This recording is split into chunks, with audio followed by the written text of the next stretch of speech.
Exercise আছে, it will all end in futility. All exercises will end in futility যদি আমরা রাজনৈতিক দলের সমর্থন না পাই। কারণ এই সমস্ত কাজে আউট অফ কান্ট্রি ভোটিং এ একটা ধরনের সিম্পলিসিটি যেমন ইম্পর্টেন্ট, তারপরে আইন কানুনের পরিবর্তন যাতে যথাসম্ভব কম করতে হয়, কস্ট ইফেক্টিভ যাতে হয় এবং মানুষের ট্রাস্ট যাতে থাকে, এগুলো সব এনশিওর করে আমাদেরকে আগাতে হবে।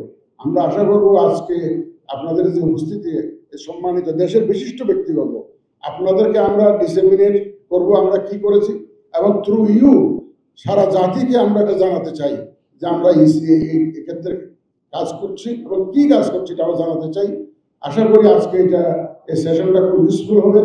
আপনারা হয়তো বলতে পারেন যে এইভাবে আমরা নট লাইক ইউজুয়াল সেমিনার কেন করলাম না, আমাদের অনেক স্টেক হোল্ডার তো ভাগ ভাগ করে করতে গেলে it will be quite time consuming.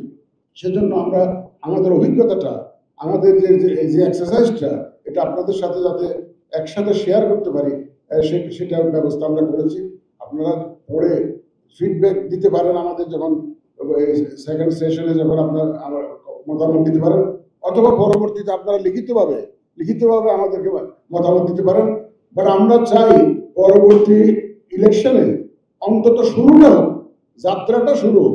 পৃথিবীর বিভিন্ন দেশে এটা আউট অফ কান্ট্রি ভোটিং আছে, অনেক দেশে আবার শুরু করে দেখা রোল ব্যাক পারে না, নানা রকম সমস্যা। ইভেন আমাদের পাশের দেশ ইন্ডিয়া এখনো ইউনিভার্সালি চালু করতে পারেনি, তারা প্রক্সি ভোটিং করে তাদের ডিফেন্সের জন্য। যারা এক্সপাট্রিয়েট ভোটার্স তারা দেশে এসে ভোট দিয়ে যায়। অনেক দেশ চালু করেছে, অনেক দেশ চালু করতে পারে নাই, বাট আমরা চালু করতে চাই। অ্যাটলিস্ট সীমিত পরিসরে আমরা শুরু করব, শুরুটা অন্তত হোক। আমরা চাই যে নেক্সট ইলেকশনে শুরুটা অন্তত হোক, এই জন্য আপনাদের সবার বিজ্ঞ মতামত এবং সমর্থন আমরা চাই। Follow us on Facebook. Subscribe our YouTube channel. Get the latest update on www.daily-sun.com.